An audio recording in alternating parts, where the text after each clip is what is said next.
are known, one of the things you're known for as a director is actually not being a heavy-handed director when it comes to your actors.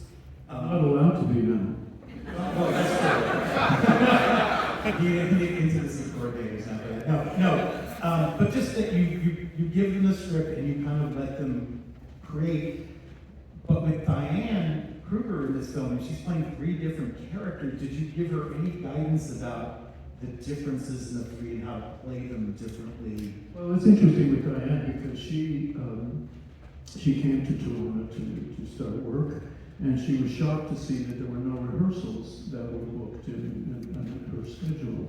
And I said, well, Diane, I don't rehearse. And she was used to doing what we call a table read, which is a sort of theatrical term, where you sit around a table, you have to sit around a table with the director, and read the script, as though it's a radio play, and start to discuss the subtleties of the interchanges of dialogue and stuff like that. And I said I did do that once. I tried that with the Fly, and I discovered that as soon as we were actually shooting the movie with the real costumes and the real sets and the real crew, everything that we had done in the rehearsal was irrelevant. Everything changed. The dynamic changed completely.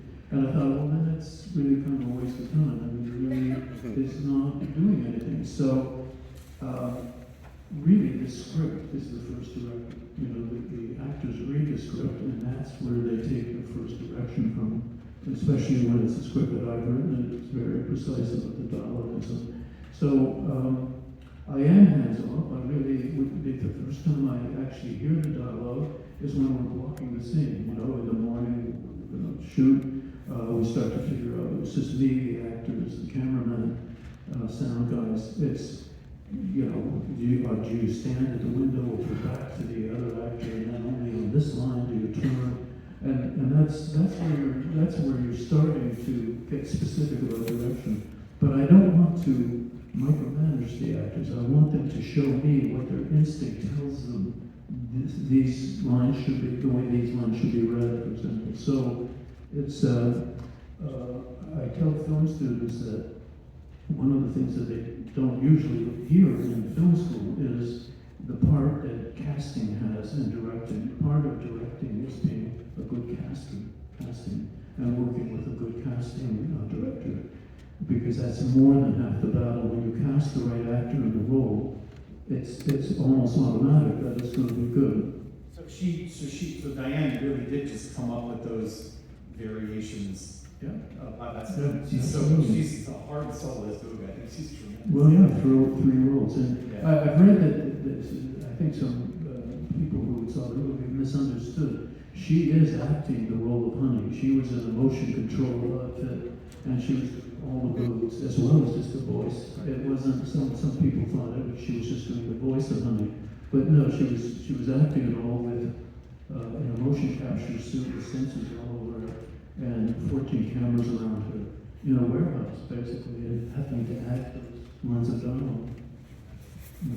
The last thing I want to ask you is I want to read a quote. I think it's about this film, or in relation to this film, from you, and I just want to ask you to expand on it a little bit. The death of a loved one is impossible and meaningless.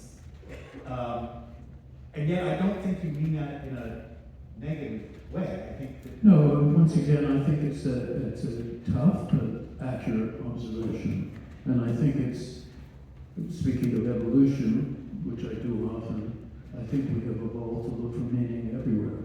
And when someone you love dies, it occurs to you, and maybe you deny it to yourself, that this is a meaningless thing, unless you believe that God wanted this person and took him to heaven for some unknown reason. But if you don't believe that, and the equivalence of that, then you say, how is this possible?